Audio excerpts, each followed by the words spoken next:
La unidad número 4. Al finalizar la sesión de hoy, ustedes van a estar en la capacidad de poder, primero, abordar la evaluación de esta unidad en el Blackboard sin ningún inconveniente y segundo, realizar su actividad entregable número 2. La ciencia y el método científico. Bueno, yo les invito a leer estas 3 páginas. Lo que yo voy a hacer acá es un resumen y agregar algo más. Miren, mundo,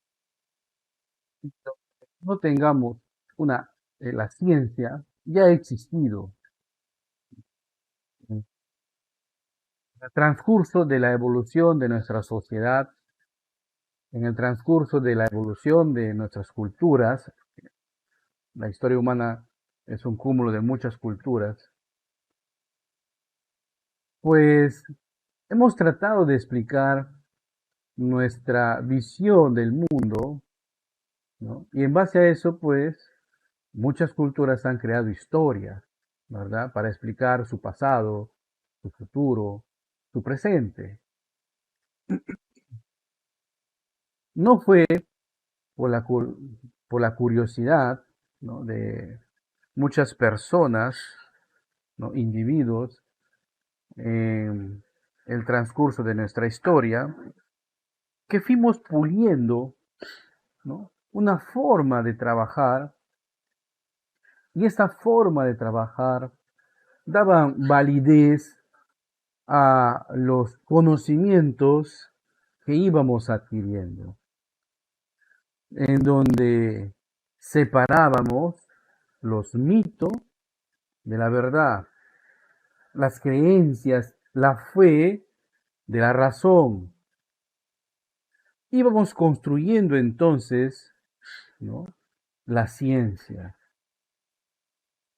La ciencia, si nosotros googleamos, vamos a encontrar pues su definición formal. Es un conjunto de conocimientos que se adquieren metódicamente, ¿no? Que pueden ser replicados. Siempre eh, nosotros las personas tememos o tenemos miedo a lo que no conocemos, a lo que no entendemos, a lo que no comprendemos. Civilizaciones anteriores temían, por ejemplo, los eclipses, ¿no? Eran argurios de malos acontecimientos que iban a pasar, o al paso de un cometa, no el cometa que hace el niño, sino estos astros que a veces cada decena o centenares de años, incluso milenios de años, cada mil y tantos años pasan. Y tratan pues de explicar esos fenómenos con los conocimientos que tienen, ¿no? Con la fe o con las creencias que tienen. No me voy a meter en esto de la fe, pero en la historia voy a coger contenidos históricos. Las distintas civilizaciones, véase por ejemplo, egipcia, Mesopotamia, ¿no? La griega, la romana, acá en Sudamérica, la inca, maya, los aztecas, antes de los incas, las culturas preincaicas, siempre han tratado de explicar estos fenómenos, ¿no? Y a atribuirlos a eventos celestiales, a dioses, ¿correcto? Incluso la interpretación que ellos hacían, pues generaba o devenía una serie de actos que a los ojos de hoy día pues se considerarían pues brutales, ¿verdad? Como el sacrificio de animales, el sacrificio de personas, de niños, ¿no? Y en ese momento pues entendían que era para aplacar a sus dioses.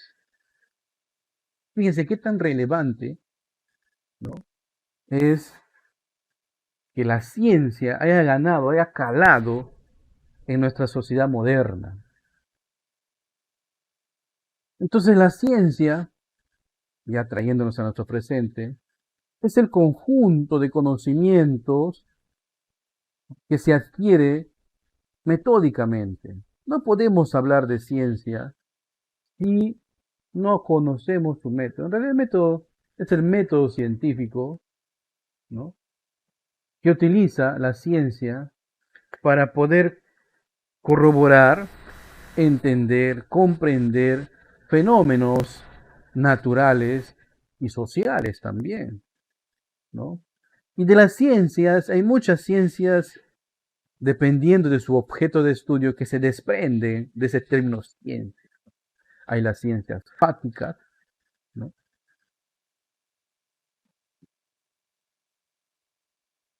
Permítame compartirles.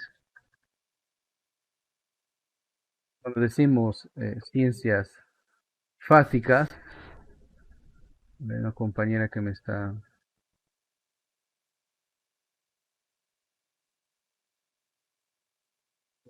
problemas de conectividad, pues, ¿no? Sí es. Sí, realmente ya, yo les pido que hagan un esfuercito, ya estamos por terminar este ciclo y como han visto en los comunicados oficiales, ya se está elaborando un proceso de retorno a la presencialidad. Paciencia, ¿ya? Bien, retornando entonces. Hay distintos tipos o clasificaciones de ciencias, ¿no? Las ciencias formales, las que han devenido desde la creación de los conocimientos estructurados, como son la matemática, la lógica, ¿no? Los griegos siempre han tratado de regirse por la lógica, explicar el mundo por las matemáticas. Y en las ciencias formales también está la estadística, que es una ciencia que estudia también fenómenos sociales. Ojo a eso. Dentro de las ciencias fáticas podemos encontrar las que estudian fenómenos naturales, como la física, la química, la astronomía, las que estudian los temas biológicos, ¿no? Orgánicos, inorgánicos, como la biología, la zoología, la botánica, ¿no? Tenemos otro conjunto de ciencias como la que estudia, bueno, hay varios, ¿no? La geología, la meteorología, el clima, ¿no? A los fósiles, la paleontología, hay varios. Y tenemos también un conjunto de ciencias sociales, como la sociología, la psicología, que tratan pues de darles, explicar el comportamiento del individuo y de su comportamiento en la sociedad de este individuo. Por ejemplo, la economía, que últimamente, ¿no? que se habla bastante del tema económico por la coyuntura que estamos pasando, es una ciencia social, ¿no? Y estas ciencias, para investigar algo, para explicar fenómenos, siempre va a utilizar el método científico. El método científico es una serie de pasos lógicos que se utilizan para construir y generar nuevos conocimientos, ¿sí? Que se utiliza para generar y construir nuevos conocimientos. Y es un ciclo muy simple en realidad, ¿no? Acá permítanme compartirles esta imagen, ¿no? Dependiendo de qué autor o dónde citemos, vamos a encontrar uno que otro más o más pasos. Este es el método científico, ¿no? Primero debe haber algo que despierte nuestro interés. Un fenómeno climático, una plaga, ¿no? Un terremoto, bichos que degradan nuestras cosechas. Bueno, algo que despierte nuestro interés, sea bueno o malo, al cual queramos resolver, queremos explicar por qué ocurre eso, qué debemos hacer para que no ocurra, qué solución debemos buscar. Entonces, primero el interés, ojo, primero tiene que haber el interés. Muy bien. Y luego hay un proceso de observación. Se observa. Esa observación puede ser en un laboratorio, en un taller, si queremos explicar fenómenos sociales, digamos, acá en lugares donde la gente se reúne, ¿no? Este proceso de observación, de recopilación de información, engloba pues la aplicación de varias técnicas, recolectar datos, por ejemplo. Si quieres observar fenómenos sociales, de repente observar videos. Si quieres estudiar el comportamiento de animales, ¿no? Poner ahí en su hábitat natural, ¿no? Cámaras que estén captando constantemente, ¿no? Cómo reaccionan estos animales en grupos o individualmente, ¿no? Esta observación tiene que ser estructurada en una investigación. Ahora, para formular un proceso investigativo, obviamente hay una serie de pasos. Formular qué tipo de investigación vamos a realizar. Hay investigaciones que se consideran desde el punto de vista estadístico cuantitativas, en el cual vamos a manejar datos numéricos, vamos a procesar datos numéricos, vamos a calcular promedios, medias, desviaciones estándar, bueno, una serie de cosas. O también puede ser una investigación cualitativa, ¿no? En la cual queramos evaluar cualidades de una sociedad o comportamiento de un grupo de personas, etc. Como parte de ese proceso investigativo está la formulación de una hipótesis. Una hipótesis es una respuesta tentativa a lo que hemos observado de por qué ocurre ese fenómeno. ¿Sí? Entonces, esa hipótesis tiene que ser probada. Pónganse ustedes en la situación de las antiguas civilizaciones, ¿no? Cuando veían que las nubes se hacían grisáceas, hipotizaban, ¿no? Va a llover, decían, ¿no? No es que se le antojaba decir eso, sino por su observación y por su experiencia, sabían de que cuando previa a una lluvia, las nubes generalmente se ponían de un color así gris, medio oscuros, pardos. Hipotezaban esto. Se proponía una solución. Llueve porque las nubes se ponen así. Muy bien, cualquier hipótesis, cualquier prueba o respuesta tentativa que el investigador o el conjunto o el equipo investigador de un fenómeno tenga, debe estar sometido a un campo experimental. O sea, se debe poder replicar el fenómeno y comprobar que tu respuesta o tu tentativa de respuesta efectivamente es la solución o la explicación a un fenómeno, a un hecho que ocurre. Puede ser un fenómeno social, puede ser un fenómeno científico, físico, un fenómeno químico. Entonces, en un laboratorio, ¿no? O aplicando un experimento social, se puede replicar y efectivamente se puede corroborar que la hipótesis que has planteado efectivamente es la respuesta a ese fenómeno.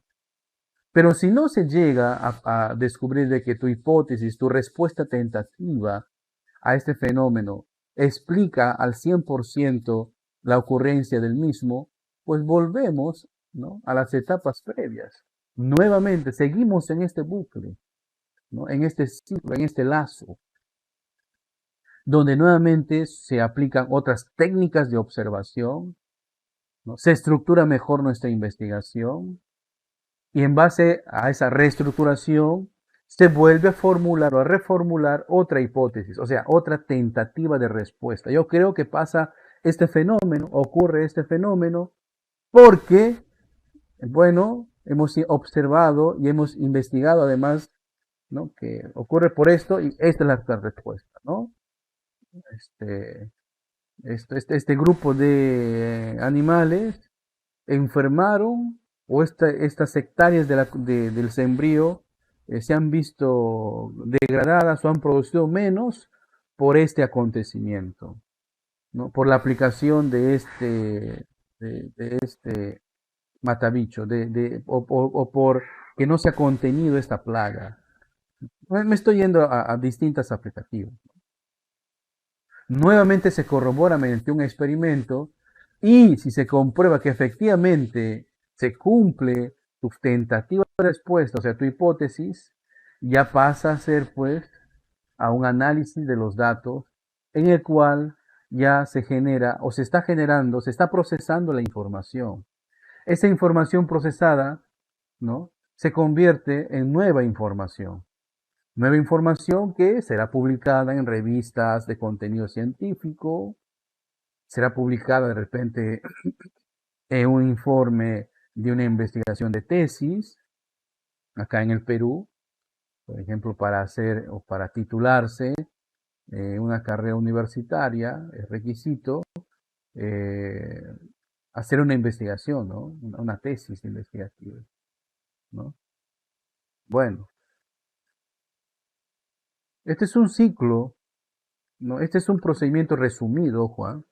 Es un procedimiento resumido. Hay formas de abordar, por ejemplo, de plantear o planificar una investigación social. ¿Sí? Queremos investigar, por ejemplo, el comportamiento de, por ejemplo, de la comunidad o de las comunidades nativas, ¿no?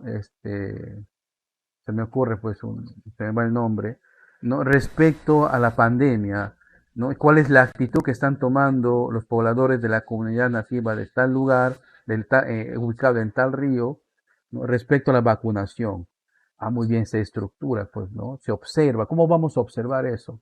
Vamos a ir a meternos ahí en la vida de las personas, ¿no? Vamos a hacer entrevistas al personal médico que ahí está trabajando.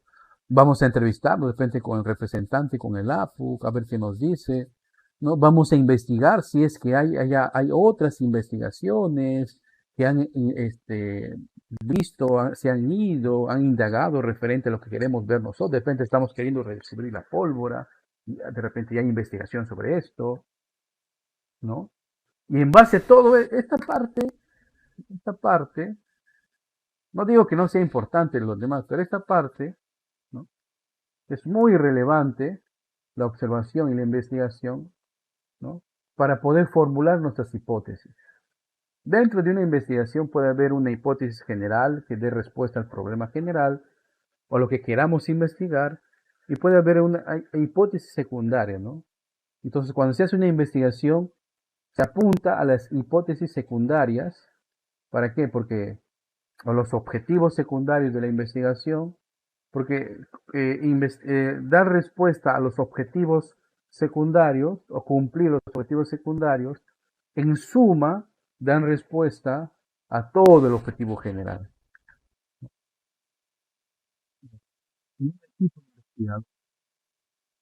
Si ustedes algún día van a hacer, por ejemplo, un posgrado tecnológico donde sí van a aplicar una tesis, no corroboran, no buscan información del tema que ustedes quieren investigar, pues se va a ver tu trabajo, ¿no? O el trabajo del equipo investigador se va a ver pues un poco reducido, muy pobre, ¿no?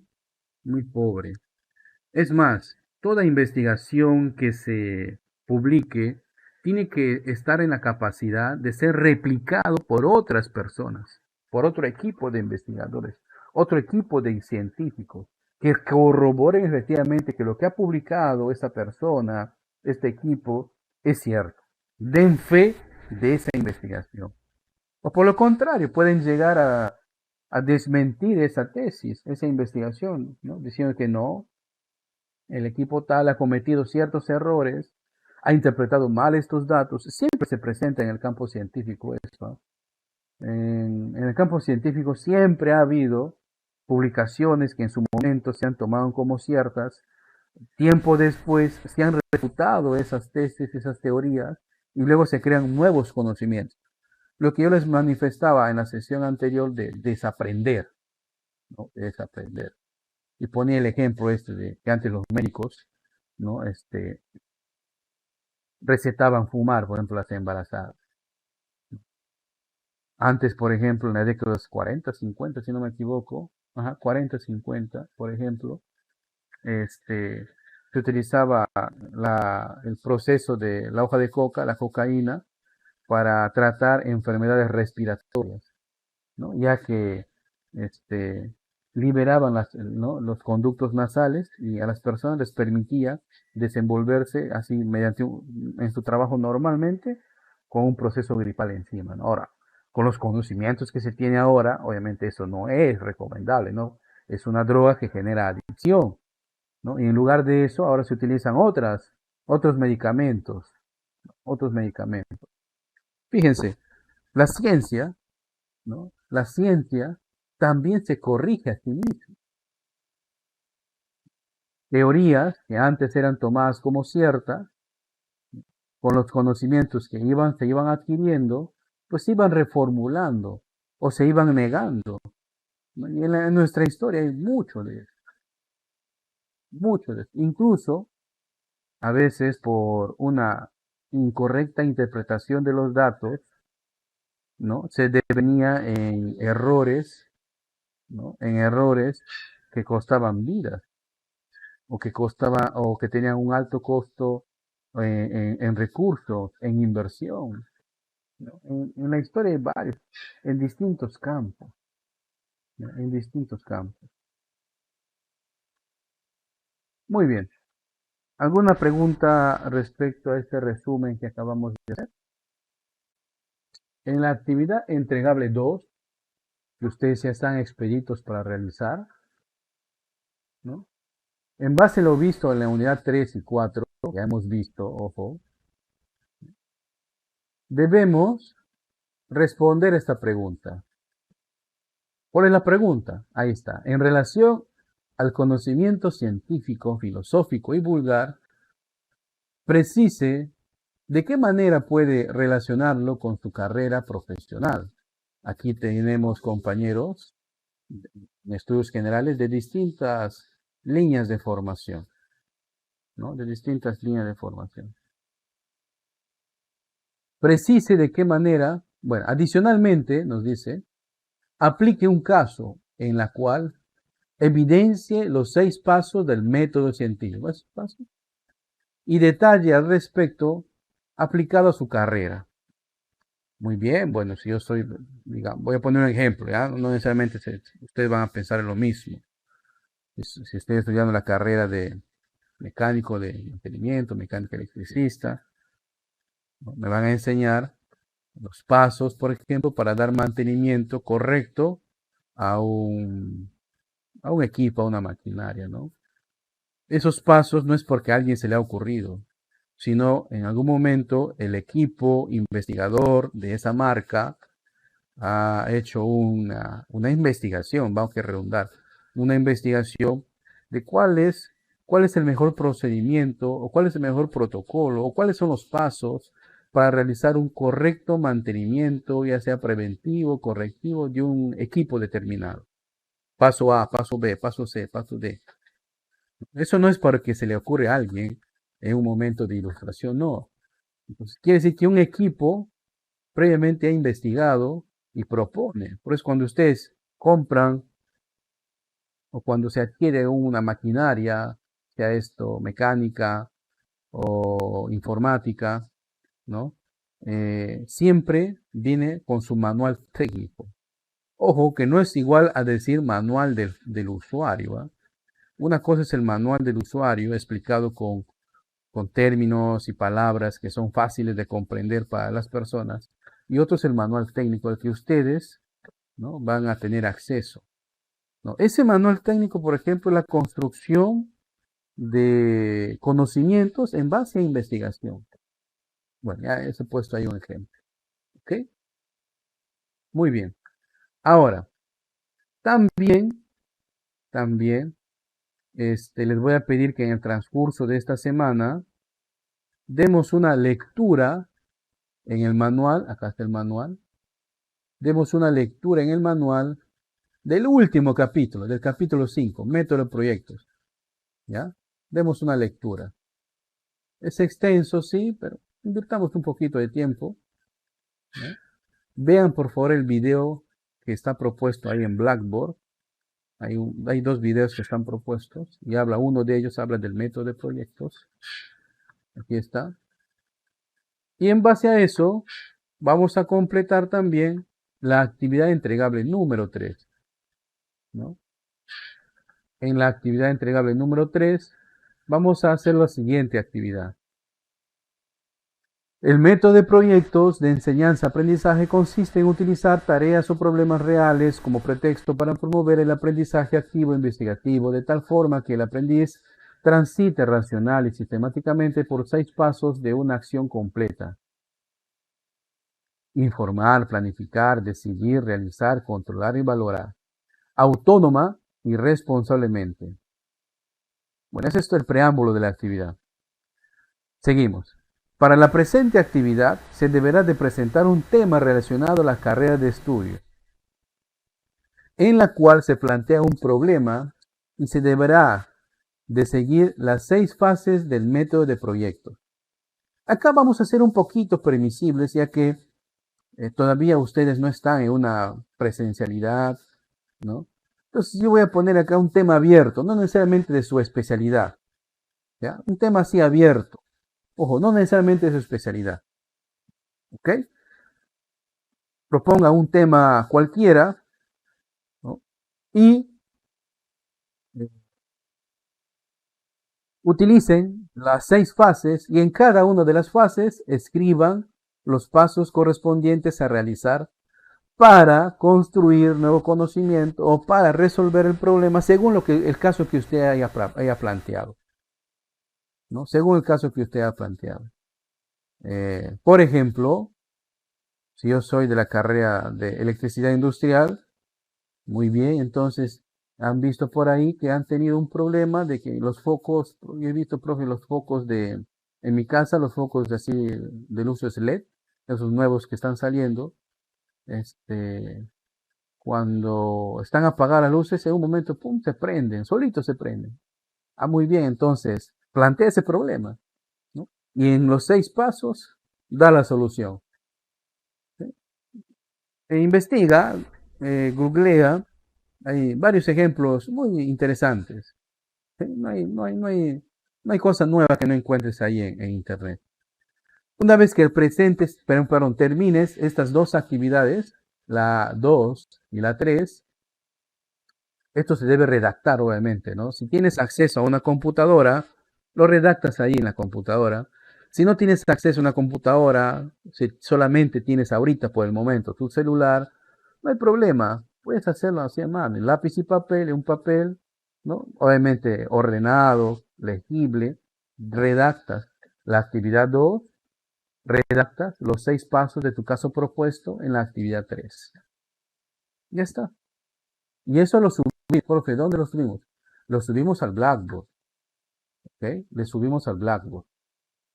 En esta semana también, señores, en esta semana, debo advertirles, se va a activar, todavía no está activado, en esta semana se va a activar la evaluación final.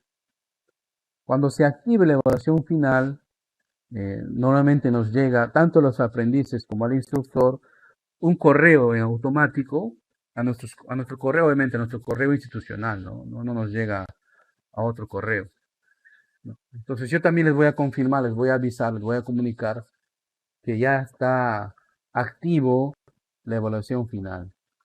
Aparte, por favor, ustedes deben rendir las evaluaciones del curso, que son 4 evaluaciones.